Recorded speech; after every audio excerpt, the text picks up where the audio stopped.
Bonjour à tous, aujourd'hui nous allons voir une construction de piscine avec les aménagements du tour de la piscine. Mais avant, je me présente, je m'appelle Stan, créateur de cette chaîne Construction Rénovation. Ancien artisan dans le paysage travaux publics, j'ai aménagé beaucoup de jardins et de cours au travers des années. Je vous présente les plus intéressants au travers de photos, vidéos explicatives des différentes étapes de construction. Maintenant, je me consacre à la rénovation d'anciennes bâtisses avec de petits ou gros travaux, restant dans un budget accessible. Je vous montre avec plaisir en vous expliquant la méthode que j'utilise. Restez avec moi pour la vidéo, mais avant, n'oubliez pas de cliquer sur le pouce, laisser des commentaires et vous abonner pour ne pas manquer la sortie de nouvelles vidéos. Commençons tout d'abord par tracer l'emprise du chantier. Donc vous voyez les traits qu'on a, on décape toujours un peu plus que l'emprise pour éviter de polluer la terre végétale. Sachant que ce chantier se situe sur un ancien volcan d'Auvergne, on a vraiment une très fine couche de terre végétale. Donc on la décape entièrement, vous voyez la zone qu'on a décapée, et on la met de côté pour vraiment garder le meilleur. Chose faite, nous allons ensuite retracer la piscine. Donc vous voyez les croix qu'on a, c'est les angles de la piscine et le trait qu'on a tracé en pointillé autour, c'est le terrassement qu'on doit effectuer pour intégrer la piscine. Sachant, comme je vous l'ai dit précédemment, qu'on est sur les anciens volcans d'Auvergne. Malheureusement, on n'a pas eu de surprise, on est tombé sur de la roche. Donc on a de la roche, c'est de la roche volcanique. Donc les premiers centimètres partent toujours très bien, mais après ça dépend des veines, et les veines correspondent aux anciennes coulées de lave. Donc on a des veines qui sont vraiment très dures et d'autres qui sont assez molles. Mais bon, il a fallu quand même un petit bout de temps et on a mis 42 heures de brise-roche à deux petites pelles pour vraiment une grosse de 5 tonnes et une plus petite de 2 tonnes 5 pour pouvoir faire les finitions. Mais ça nous a pris un peu de temps, mais ça s'est bien passé quand même. Donc malheureusement, je n'ai pas les photos de la fin du terrassement, ni du montage de la piscine, mais comme vous pouvez le voir, le maçon est intervenu, il a monté sa structure et coulé le bassin. Donc c'est le premier coulage, il manquera la couche de finition par la suite, mais il l'a coulé rapidement, parce qu'on était assez pressé par le temps, surtout qu'on est en hiver, et on voulait qu'elle soit coulée avant le gel, pour pouvoir par la suite remblayer assez rapidement, parce qu'on a besoin d'un temps de séchage de 15 jours, et du fait, là, on est arrivé en plein gel. Donc voilà, par la suite, voilà le remblaiement effectué. Donc on a commencé à poser les enrochements sur la gauche, on a remblayé la piscine et réglé les plages, une bonne partie.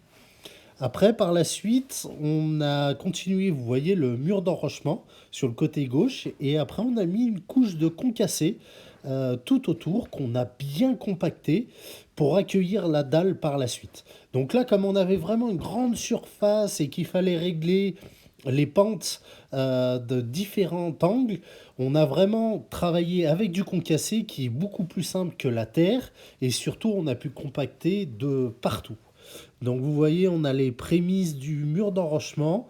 On a aussi l'intérieur de la piscine, comme vous pouvez le voir, ils ont commencé à monter les escaliers à l'intérieur du bassin et qui correspond aussi à deux plages pour se faire bronzer à différentes hauteurs. Voilà, ensuite le deuxième maçon est intervenu pour commencer à mettre les règles en place ainsi que le ferraillage de la nouvelle dalle. Donc cette dalle a une configuration un peu bizarre parce qu'on a différentes pentes. C'était une demande de notre client qui ne voulait pas de caniveau en plein milieu. Donc on a fait des grilles à certains endroits et on a dû envoyer toute l'eau en direction de ces grilles.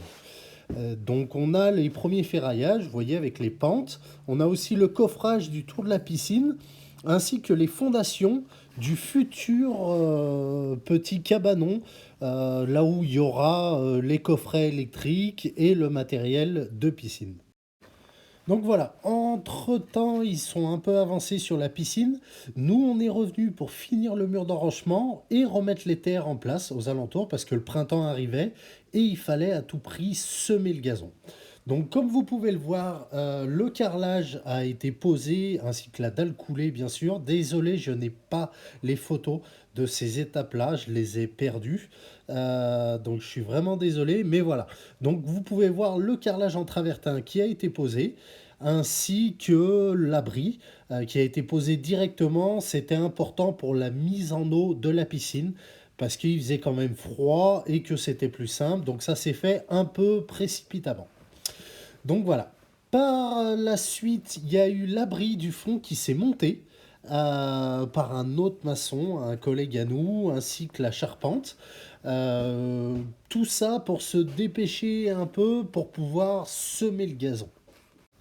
Donc l'enrochement a été fini, comme vous pouvez le voir. On a fait 3 jardinières à différentes hauteurs, un souhait d'un client. Vous verrez par la suite que c'est assez sympa. Et nous avons commencé le gazon. Donc voilà la remise en forme qu'on avait fait un peu en amont. Et après, on passe une machine qui s'appelle une empierreuse. Donc ça sert à enfouir les terres et surtout à faire quelque chose, à défacer les bosses et à faire quelque chose d'assez plat. Donc voilà après ratissage que ça peut donner. Par la suite, semence, un coup de rouleau gaufré. Le rouleau à plat, je l'utilise très rarement parce que ça a tendance à trop tasser la terre. Tandis que le rouleau gaufré, vraiment, ça la garde un peu aérée et après, elle se tasse dans le temps. Donc voilà le résultat, une fois le gazon ayant poussé. Donc on a vraiment quelque chose de très propre en surface avec le passage de l'empiereuse. On a vraiment de jolis résultats. Ensuite, les abords ont été aménagés avec des plantes, vraiment pour les jardinières, ainsi que le mur en pierre le mur en moellon qui a été recouvert en pierre au fond, et le cabanon aussi. Donc voilà, avec les barrières en bois, c'est vrai qu'on a quelque chose de très très très sympa. Donc voilà, par la suite, on a eu notre client qui a voulu faire installer une pergola. Donc vous voyez, c'est une pergola. Alors c'est pas une bioclimatique, mais c'est le même principe. Mais là, on est vraiment sur une charpente métallique avec du bois par-dessus. C'est du merisier. Et vous voyez le résultat, ça donne envie de se baigner à 200%. J'espère que vous avez tout compris après cette vidéo. N'hésitez pas à me poser des questions, j'y répondrai avec grand plaisir. Et toujours un petit pouce en l'air, ça fait plaisir. Et vous abonner pour les prochaines vidéos. À très vite!